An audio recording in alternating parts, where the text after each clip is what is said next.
여름 시즌이 시작하면서 7월, 8월 두 달에 걸쳐서 여름을 썸머라고 하죠. 그래서 우리 영어의 S로 시작되는 주제어들을 몇 가지 뽑아서 6번에 걸쳐서 7, 8월 두 달 동안 말씀의 은혜를 나누도록 하겠습니다. 그래서 오늘은 첫 번째 영혼, 영어로 soul 이렇게 얘기를 하는데 영혼에 대한 말씀을 가지고 우리 요한복음 7장에 있는 말씀, 목마른 영혼 생수를 찾다라는 이런 제목으로 말씀의 은혜 나누도록 하겠습니다. 이 더위가 시작이 되면 다 우리가 이 갈증을 느끼게 되고 물을 찾게 되죠. 여러분, 우리 더운 여름에 시원한 냉수 한 컵만큼 해갈에 도움이 되는 것도 없습니다. 그런데 우리의 영혼이 마를 때, 우리의 영혼이 갈급할 때 우리 내면의 갈급함은 어떻게 그 가람을 해소할 수 있을까요? 이 피곤하면 휴식을 취해야 되고 갈증이 나면 수분을 섭취해야 하는데 우리의 마음속 깊은 곳에 있는 영혼의 갈증은 무엇으로 달랠 수 있을까? 여러분, 최근에 마음 깊은 곳에서 오는 허전함들, 또 영혼의 갈증을 경험한 적이 있으십니까? 여러분, 그렇다면 그 갈증을 어떻게 해결하십니까? 최근에 한 책을 소개받았고 아주 감명 깊게 읽었습니다. 그 책의 제목이 Life on Purpose라는 그런 책입니다. 굳이 번역을 하자면 목적 위에 있는 삶, 삶의 목적 이렇게 번역해도 좋을 것 같습니다. 미국의 미시간 대학교 교수인 빅터 스트레처라는 교수님이 쓴 분입니다. 이렇게 생긴 분이신데요. 이분이 자신의 삶의 이야기를 바탕으로 해서 삶의 목적을 잃어버린 현대인들, 자신의 삶의 이야기를 중심으로 인생의 목적이 무엇인가라는 것을 아주 여러 면에서 큰 울림을 주는 책을 쓰고 있습니다. 이분은 자신의 삶이 딸의 죽음과 죽음으로 그 전후로 아주 극명하게 갈리게 됩니다. 이 어린 딸이 아프기 전까지 스트레처 교수는 전도 유명한 그런 교수였습니다. 대학에서 아주 연구도 열심히 하고 그 연구 수주도 잘 따내는 전도 유망한 그런 교수였습니다. 그런데 어린 둘째 딸이 갓난아기 한 6개월 정도 되었을 때 갑자기 호흡 곤란 증상을 보이게 되죠. 그것도 온 가족들이 이 유럽에 휴가를 갔을 때 호흡 곤란 증상을 보이게 됩니다. 깜짝 놀라서 부모가 아이를 데리고 네덜란드에 있는 한 응급실에 가서 처치를 하게 되는데, 그 응급실의 의사 말이 이 아이가 생후 6개월밖에 되지 않은 이 아이가 오래 살지 못할 것이다 라는 청천벽력과 같은 진단을 받게 됩니다. 응급처치를 하고 너무 충격이 커서 황급히 미국으로 다시 돌아와서 미국에 있는 병원에서 좀 더 정밀 진단을 받아보는데, 거기서 나온 진단은 이 아이가 심장 이식 수술을 하면 살 수 있는 가능성이 있다라는 그런 얘기를 듣게 됩니다. 오랫동안 고심을 한 끝에 이 아이에게 우리가 할 수 있는 최선을 다하자라고 가족회의를 통해 결정을 짓고 심장 이식 수술을 거행을 하게 됩니다. 너무나도 감사하게 생후 6개월 된 이 딸의 이름이 줄리아인데, 줄리아가 심장 이식 수술을 잘 견뎌내고 무럭무럭 자라나서 6살까지 성장하게 됩니다.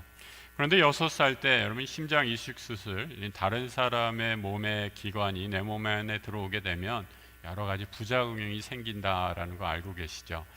6살쯤 되었을 때 심장 쇼크가 왔어요. 그래서 의료진은 더 이상 가망이 없다라는 판단을 내리게 됩니다. 이제 마지막을 준비해야겠습니다 라고 이렇게 말하죠. 아빠인 스트레처 교수는 이를 받아들일 수가 없었습니다. 그리고 이 딸 줄리아의 귀에 대고 몸에 모든 걸 다 꽂아 있어서 이 산소호흡기도 꽂고 있어서 말할 수가 없었죠. 이 줄리아의 귀에 대고 아빠가 이렇게 얘기합니다. 줄리아, 지금 아빠 말이 들리니? 아빠 말이 들리면 손을 한번, 아빠 손을 잡아보렴. 이렇게 얘기했을 때 줄리아가 놀랍게도 아주 힘이 다 빠졌지만 아빠의 손을 잡고 이렇게 살짝 움직이는 것을 보게 됩니다. 아빠가 깜짝 놀랐죠. 그리고 의사 선생님에게 달려갑니다. 우리 줄리아가 살아 있어요. 아직 살아 있습니다. 그러자 의사분들이 그거는 마지막 생명을 가진 사람들이 취하는 마지막 호흡 같은 겁니다. 아니면 약물 부작용으로 인한 근육 경련과 같은 것일 수 있습니다. 큰 의미를 두지 마세요 라고 이렇게 얘기를 하죠. 아빠는 이 말을 받아들이지 않습니다. 그리고 줄리아에게 가서 다시 한번 그 귀에 대고 얘기하죠. 줄리아, 아빠 말이 들리면 아빠의 손을 한번 4번만 잡아보겠니? 이 말을 듣고 줄리아가 1번, 2번, 3번, 4번, 이렇게 4번이나 아빠의 말대로 아빠의 손을, 그 어린 손이 약하게나마 4번을 움켜쥡니다. 스트레처 교수는 깜짝 놀라서 다시 의사에게 달려가서 선생님, 우리 아이가 살아있어요. 이것 좀 보세요. 우리 아이가 손을 4번씩 저 손을 붙잡았습니다. 병원에서는 기적이라고 말했죠. 이후에 줄리아는 2번째 심장 수술을 하게 됩니다. 그리고 이 2번째 심장 수술을 한 후에 몸에 꽂았던 수십 개의 튜브를 하나 둘씩 빼기 시작하면서 차츰 정상적인 삶으로 돌아오게 됩니다. 이 고등학교를 졸업하고 자기와 같은 아픈 사람을 돌보겠다고 아버지가 일하고 있는 미시간 대학의 간호학과에 진학을 하게 됩니다. 그리고 간호학과를 다니던 줄리아, 온 가족이 함께 했던 자리에서 이렇게 말합니다. 나는 참 행복한 삶을 살았어요 라는 말을 마지막으로 전하고 갑자기 심장마비로 세상을 떠나게 됩니다. 그때 줄리아의 나이가 19살이었습니다. 건강했을 때, 여러분 왼쪽에 보이는 사진 보이시죠? 아빠 이 스트레처 교수와 이 아내 되시는 분, 또 줄리아의 사진입니다. 19살 사진, 그 딸의 죽음을 통해 스트레처 교수의 삶이 완전히 바뀌게 됩니다. 그 전까지는 자신의 커리어를 위해서, 자신의 성공과 출세를 위해서 명망있던 교수의 삶을 살던 그 삶의 인생의 목적이 완전히 바뀌게 되죠. 19살 짧은 삶을 마감한 줄리아를 보면서 나도 내 남은 인생을 함부로 허비해서는 안 되겠다 결심합니다. 그리고 그가 심리학자로, 공중보건 전문가로 인생을 행복하게 살 수 있는 유일한 길은 내 삶에 자신보다 더 큰 목적, 그것이 무엇이든 간에 나만을 위해 사는 것이 아니라 내 삶의 더 큰 목적을 위해 그 목적을 따라 사는 것이 유의미하고 보람 있는 삶임을 말하고 있습니다. 스트레처 교수는 많은 사람들에게 자신의 경험을 나누어 주면서 이렇게 도전합니다.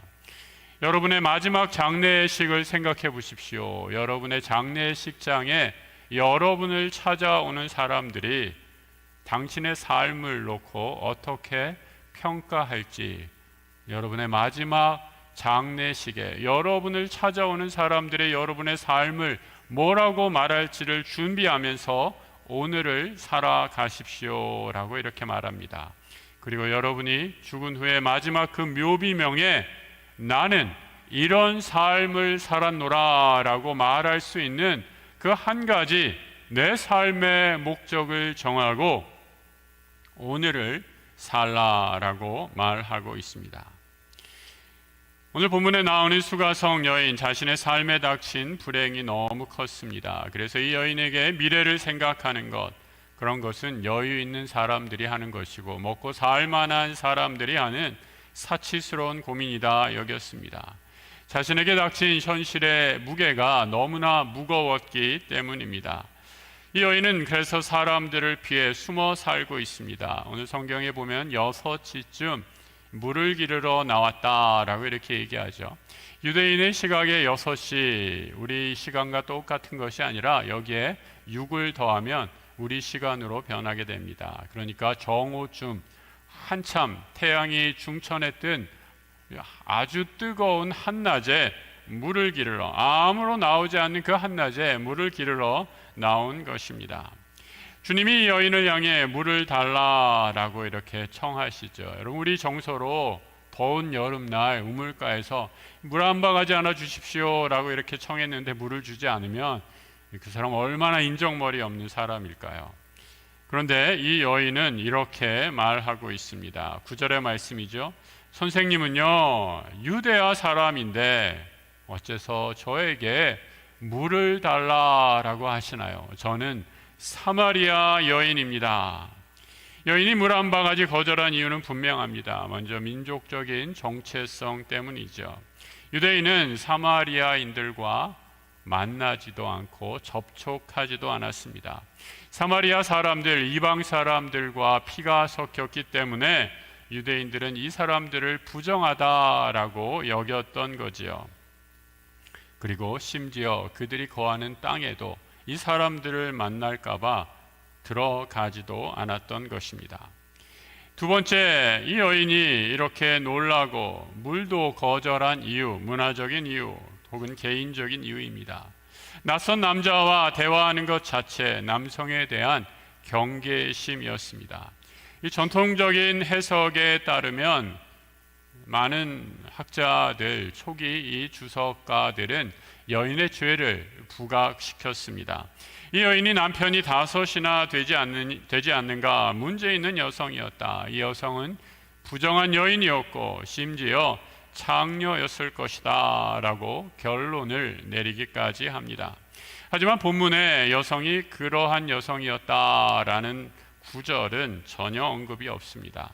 최근에 1세기 그 당시 상황에 대한 사회 경제적인 연구가 풍성해지면서 이 당시 여성들의 상황이 잘 밝혀지고 있습니다. 그 당시의 여성들의 결혼과 이혼은 전적으로 남성의 결정에 의해서 이루어지는 것입니다. 남편이 5이었다라는 것, 남편에게 부당하게 이혼당했거나 사별했다라는 것입니다. 그리고 지금 동거남도 남편이 아닙니다. 남자가 결혼의 관계를 인정하지 않기 때문입니다. 경제권이 없는 여성은 혼외 관계에서라도 이 관계를 지속할 수밖에 없었던 사회적인 약자요 피해자였습니다. 아무도 찾지 않은 대낮에 말을 걸어온 예수, 이 예수는 다른 남성들과 다른 분임을 직감하게 됩니다. 그리고 이 여인은 예수에게 다시 정중하게 답하지요. 선생님, 여기에는 이 물을 기를 두레박도 없고 이 샘은 아주 깊습니다. 제가 아무리 노력한다 할지라도 내가 마실 물밖에 없어요. 선생님께 드릴 물은 없습니다. 그러자 예수가 이 여인의 말에 대해 13절 이하에서 이렇게 답하십니다. 이 물을 마시는 사람은 모두 다시 목마를 겁니다. 그러나 내가 줄 물을 마시는 사람은 누구라도 절대로 영원히 목마르지 않을 겁니다. 내가 그에게 줄 물은 그 사람 안에서 우물이 될 겁니다. 영원한 생명을 누리게 하도록 솟아나는 물의 우물이요.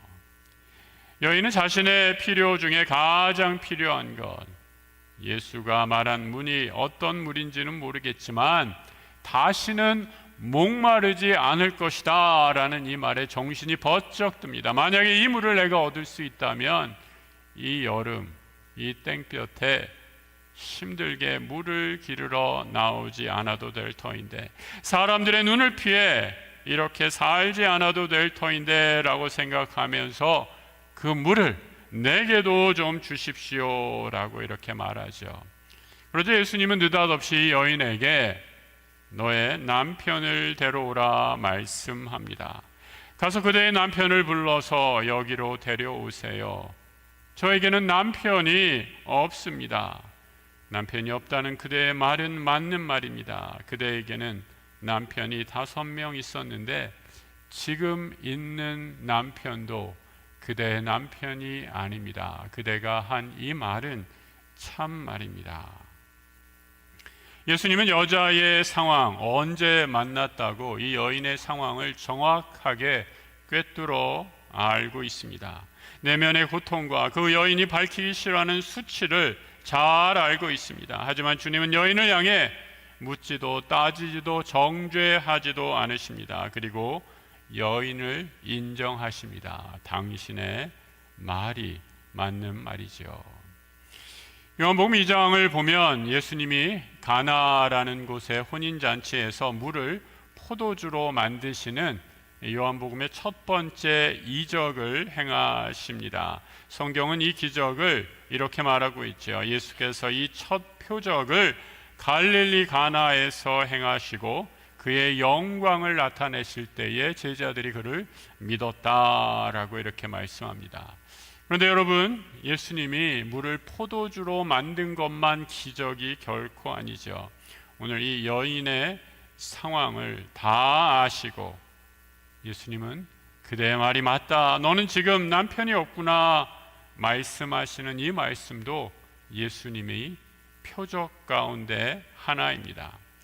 우리 주님은 우리의 모든 형편과 처지를 다 알고 계십니다. 여러분이 감추고 싶은 나의 비밀, 수치스러운 죄까지라도 다 알고 계시죠. 그래서 기도할 때에 예수님 앞에서, 하나님 앞에서 위선을 말하고 거룩한 척 위선을 떠는 것, 내 죄를 감추려고 하는 것만큼 어리석은 일은 없습니다. 마치 아이가 사고치고 잘못한 거 이미 다 알고 있는데 부모 앞에서 숨기려고 거짓말을 하는 것과 똑같다 말할 수 있습니다. 하나님 보시기에 얼마나 가소롭게 그렇게 보이시겠습니까? 우리 주님, 내가 말하지 않아도, 심지어 내가 감추고 싶은 비밀까지라도 다 알고 계신 분입니다. 그분 앞에 있는 모습 그대로 진실함으로, 상한 마음으로 나아갈 때 우리 주님 우리를 있는 모습 그대로 받아주시고 위로해 주시고 그 상처를 싸매어 주실 줄 믿습니다. 감추고 싶고 말하고 싶지 않은 남편에 대한 언급 대신에 여인은 대화의 주제를 바꿉니다. 자신과 같은 이방인 사마리아인은 그리심산에서 예배하죠. 그리고 피의 순수성을 주장하는 유대인들, 당신과 같은 사람들은 시온산에서 예배합니다. 우리 이방인들이 드리는 예배는 그래서 인정받지 못하는 거짓 예배, 하나님이 기뻐하시는 예배가 아니라고 하는데, 그러면 대체 나 같은 이방인은 어디서 예배해야 한단 말입니까?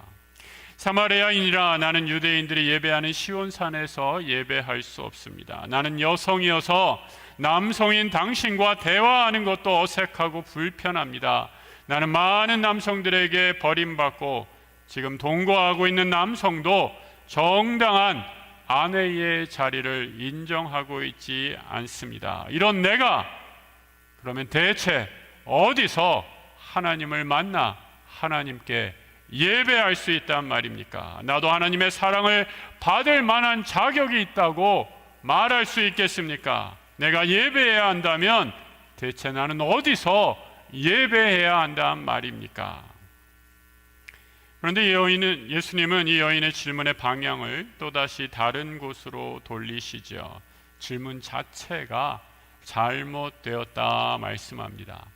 예배는 장소의 문제가 아니다라는 겁니다. 이곳이냐 저곳에서 예배하느냐 전혀 중요하지 않습니다. 그러니 주님은 이곳이다 저곳에서 예배하라 이렇게 답하시지 않습니다.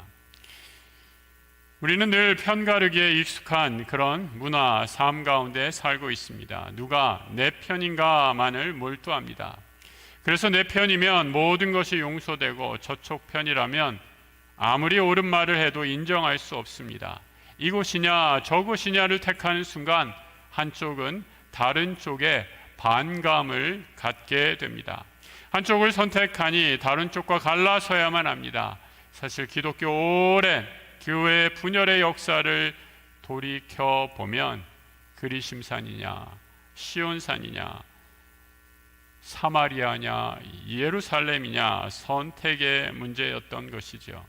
이쪽이냐 저쪽이냐를 택하니 이쪽에서 이쪽을 택하면 저쪽이 잘못되었다 하고 저쪽을 택하면 이쪽에서 당장 들고 일어나 아니라고 반발합니다. 그런데 주님은 결코 내 편이 될 수 없는 영역이 우리 삶에 있음을 말씀하고 가르쳐 주십니다. 여기에 예배하는가 저기에서 예배하는가 라는 것은 전혀 중요하지 않다라는 겁니다. 가운을 입고 예배하든 유아부의 분홍색 티를 입고 예배하든 전혀 중요하지 않다라는 겁니다. 우리의 마음이 하나님 앞에 어떤 마음으로 나오느냐, 내가 드릴 예배의 대상이 하나님을 향해 있는가라는 것이 중요하다라는 거죠. 주님께 드릴 바른 예배자의 모습을 23절 이하에서 이렇게 말씀하고 있습니다. 그러나 때가 오는데 지금이 그때입니다. 그때가 되면 참되게 예배드리는 사람들은 성령님께 이끌려 진리를 따라 아버지께 예배드릴 겁니다. 아버지께서도 이렇게 예배드리는 사람들을 찾고 계시니까요. 하나님은 영이십니다.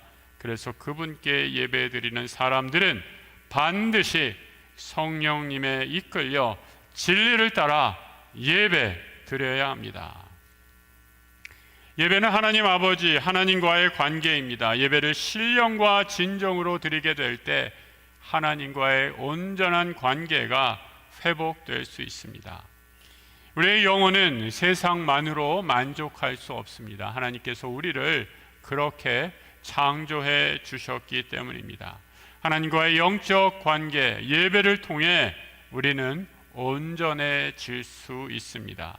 3세기 중세의 기독교 고부였던 어거스틴은 그래서 고백록에 이렇게 자신의 비참한 영혼을 깨닫고 이렇게 말합니다. 주님, 주께서 우리를 당신을 향하도록 창조하셨기에 우리의 마음이 당신 안에서 안식을 누리기 전까지는 아무런 안식을 얻지 못합니다 라고 고백합니다.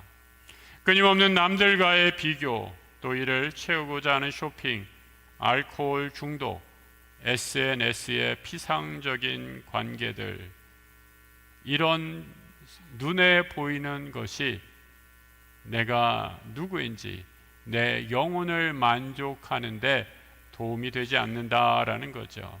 그래서 한 학자는 이를 가르쳐서 영혼 탈수 증후군이다 라고까지 얘기합니다. 세상으로 우리의 영혼을 채우려고 하지만 아무리 세상의 것을 채워도 마치 갈증이 난다고 소금물을 마시게 되면 더 가라앉은 것과 같이 되는 그러한 증상을 말합니다.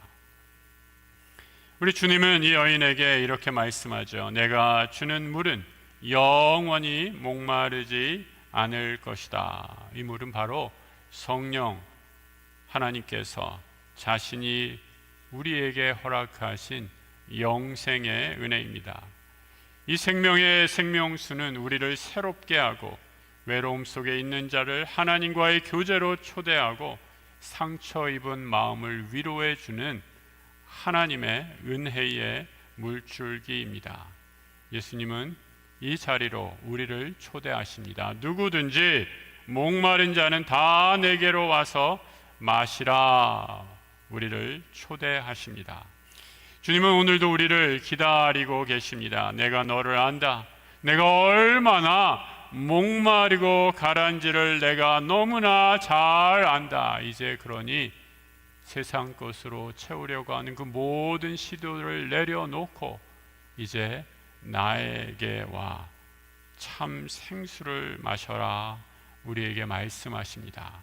가란 영혼, 영혼의 생수이신 예수 그리스도를 통해 우리의 모든 영혼의 갈증이 만족함을 얻는 하나님 나라 주의 백성들 되시길 주님의 이름으로 축복합니다.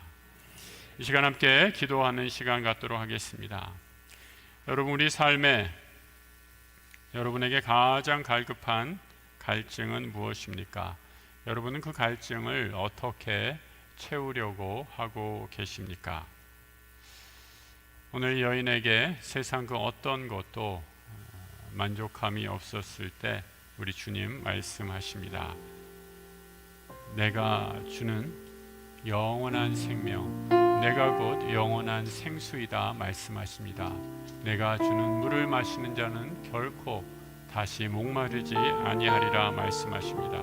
우리 영혼이 주님으로 만족하기를 원합니다. 주님이 주시는 만족과 안식을 누리길 원합니다. 이 시간 예수 그리스도 참 생명 되신 그분을 의지하고 나아갑시다. 우리의 마음 문을 열고 주님 내 삶에 찾아와 참 만족되어 주시길 원합니다. 이 시간 간절히 기도하는 시간 갖도록 하겠습니다.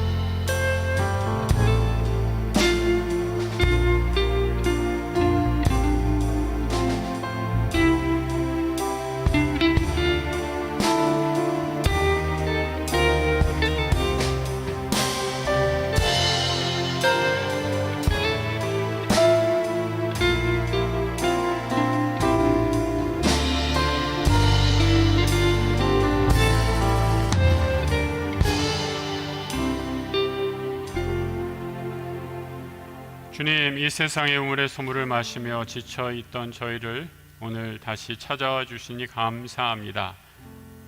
오늘 예배를 통해 영원한 생수이신 예수 그리스도께로 돌아가 주님이 주신 그 생수를 마시는 은혜 누리게 하여 주옵소서. 어거스틴의 고백처럼 주님 안에서 내 영혼이 참된 쉼을 누릴 수 있음을 믿습니다. 내 영혼의 가람을 채우는 분 오직 예수 그리스도임을 고백하게 하시고 그 주님으로 인해 만족하는 은혜의 삶 살게 하여 주옵소서. 영원하고 참된 생수 되신 우리 주 예수 그리스도 이름으로 기도드립니다. 아멘.